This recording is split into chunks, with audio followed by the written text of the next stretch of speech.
Dans un monde où les discours changent plus vite que les lois, où la vérité se camoufle dans les stratégies, les silences et les promesses, il faut plus qu'un simple regard, il faut un œil. Bienvenue sur l'œil politique. Chaque semaine, nous nous engageons à décrypter l'actualité sociopolitique sans détour. Nous allons au-delà des apparences, explorant les faits, le contexte souvent ignoré et les implications profondes des décisions qui façonnent notre avenir collectif. Notre objectif est de vous offrir une analyse incisive fondée sur la rigueur et la clarté. Ici, la politique n'a plus de masque. Chaque élément révélé vise à éclairer ce que les mots n'affirment pas, pour une compréhension plus juste et plus complète.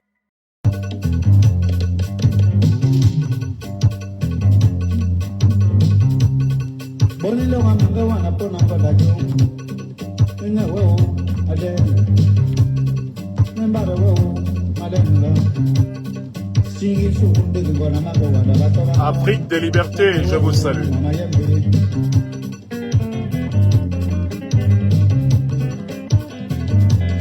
Nous sommes le mercredi 20 août 2025. Je vous parlerai au moins 3 fois dans cette journée, en abordant à chaque fois des sujets différents. Je voudrais commencer par pointer la responsabilité directe des gouvernements camerounais et nigériens dans l'expansion des activités criminelles de la secte terroriste Boko Haram. Je vous salue à travers mon pays natal, le Cameroun. Je vous salue à travers l'Afrique. Je vous salue à travers les diasporas africaines. Soyez les bienvenus. Nous nous retrouverons une deuxième fois dans la journée pour la grande émission panoramique traditionnelle de votre serviteur. Vers 19h, heure de France. Mais là, je voudrais traiter d'un point précis.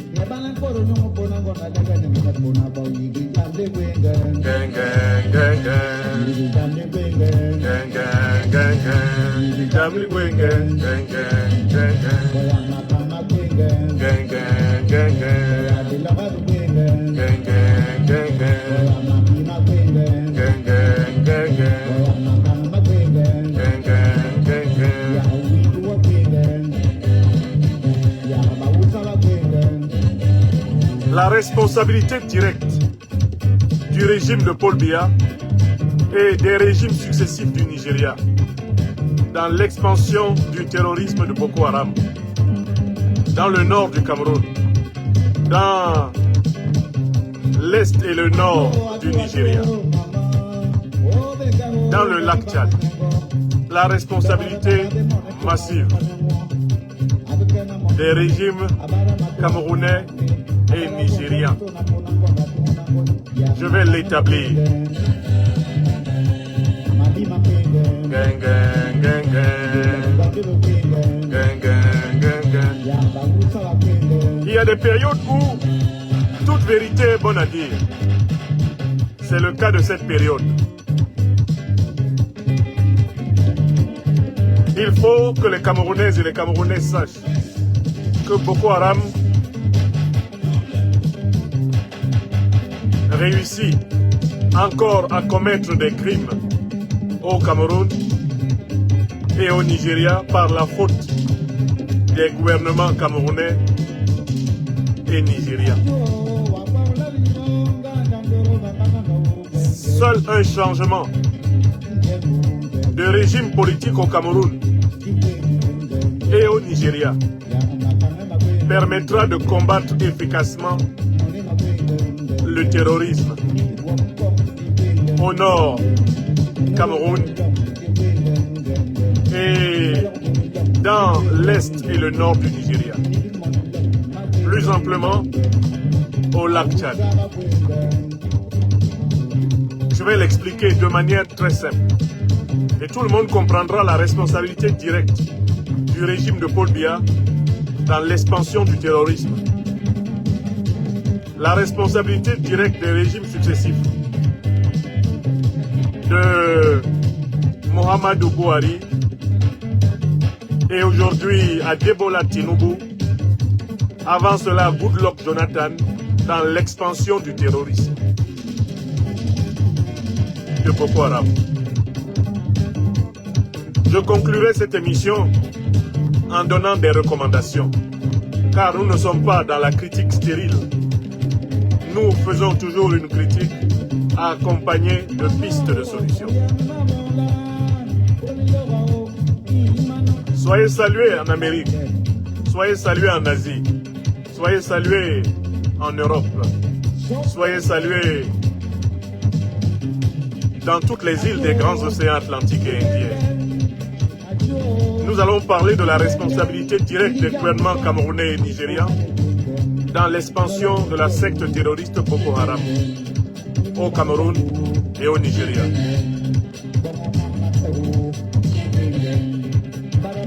Si ce programme vous intéresse, écrivez Good Live et partagez cette émission. À 19 h, nous serons de retour ici pour une émission panoramique consacrée à l'analyse générale de l'actualité politique africaine. Alors partagez cette émission. Il est 14 h 20 en Normandie, en France, au moment où je m'installe dans cet oratoire pour vous parler. C'est le grand maître Jean Bikoko Aladin qui nous met en condition à travers sa chanson Hiki Jam Ligwenge. Chaque chose a son temps. Ligwenge, mama. Mama Ligwenge, genge. Mama Ligwenge, genge. Mama Ligwenge, genge. Cette chanson, on l'entendra bientôt avec le mouvement des lions et lions indomptables de la libération panafricaine du Cameroun. On l'entendra du nord au sud du Cameroun, de l'est à l'ouest en passant par le centre, chanté à l'unisson par le peuple camerounais libéré de la tyrannie de Paul Biya.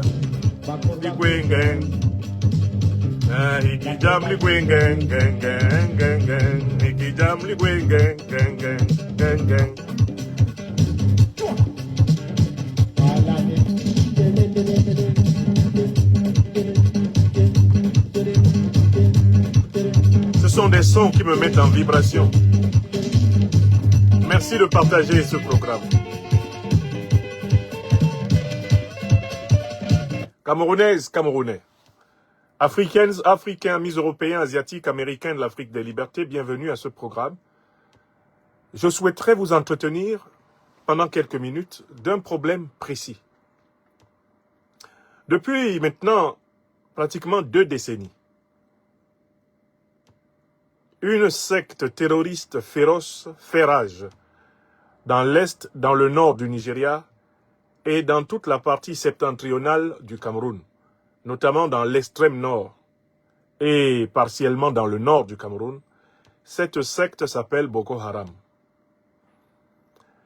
Elle est responsable de massacres de paysans, de femmes, d'enfants, de massacres de fonctionnaires. Elle est responsable de destruction massive de biens publics. Elle est responsable de déportation massive. Elle est responsable de déplacement massif de population. Cette secte terroriste a provoqué des catastrophes agricoles, des catastrophes humanitaires, en nombre extrêmement élevé dans le nord et le nord-est du Nigeria, tout comme dans l'extrême nord et le nord du Cameroun. Ce sont des milliers de personnes, des dizaines de milliers de personnes qui ont perdu leur vie. On peut parler de centaines de milliers si on compte les victimes indirectes de cette organisation terroriste. Mais, malgré la force du temps et de l'expérience qui devrait jouer en faveur des armées du Nigeria, du Cameroun, du Tchad, du Niger, qui sont les premières concernées par l'expansion de cette secte, ce que l'on observe, c'est une défaillance systématique et permanente. C'est une incapacité de briser définitivement le coup à la secte terroriste Boko Haram qui continue de faire ses ravages et qui vient de s'illustrer au Cameroun par l'enlèvement d'une famille entière. J'ai déjà publié des études sur la secte Boko Haram dans les revues de sciences et de philosophie politique. Mais ces études étant techniques, je constate qu'elles ne sont pas nécessairement accessibles au grand public, d'autant plus que le grand public n'est pas nécessairement habitué à aller chercher l'information précise. Voilà pourquoi j'estime, en ma double qualité de président de l'Institut de l'Afrique des Libertés, association légale, think tank d'analyse et de conseil politique basée au Mali, et en ma qualité de serviteur leader national du mouvement des lions et lions indomptables de la libération panafricaine du Cameroun, l'ILIPAC, j'estime qu'il est de mon devoir de donner une explication claire et cohérente des raisons pour lesquelles Boko Haram n'a pas été épuisé, anéanti, écrasé et vaincu par les armées de la région du lac Tchad. Mais d'ores et déjà, je voudrais affirmer une thèse forte, à savoir que la responsabilité principale des gouvernements nigérians et camerounais est engagée. Ils sont les principaux responsables de la survie de la secte Boko Haram.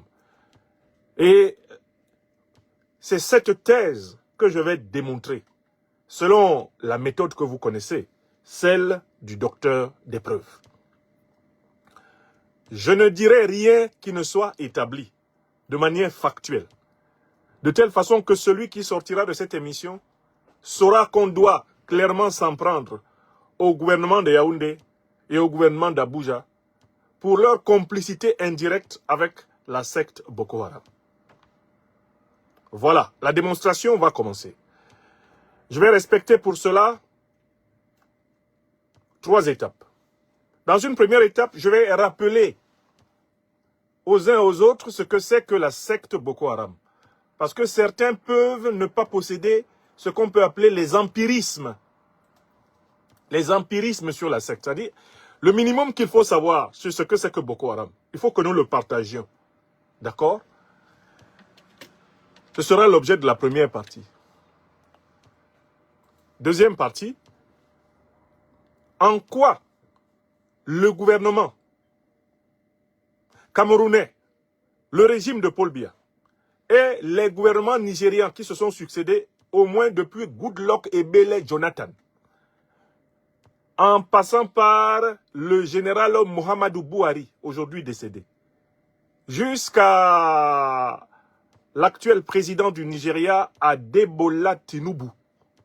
Pourquoi ils sont co-responsables avec le régime de Paul Biya, au pouvoir depuis 1982, de la prospérité, de la survie et de la continuation active de la secte Boko Haram. Ça, ce sera l'objet de la deuxième partie. Et dans la troisième partie de cette intervention, je présenterai mes recommandations. Qu'est-ce qu'il faut faire? Maintenant qu'on connaît toute la vérité là, sur Boko Haram, qu'est-ce qu'on doit faire?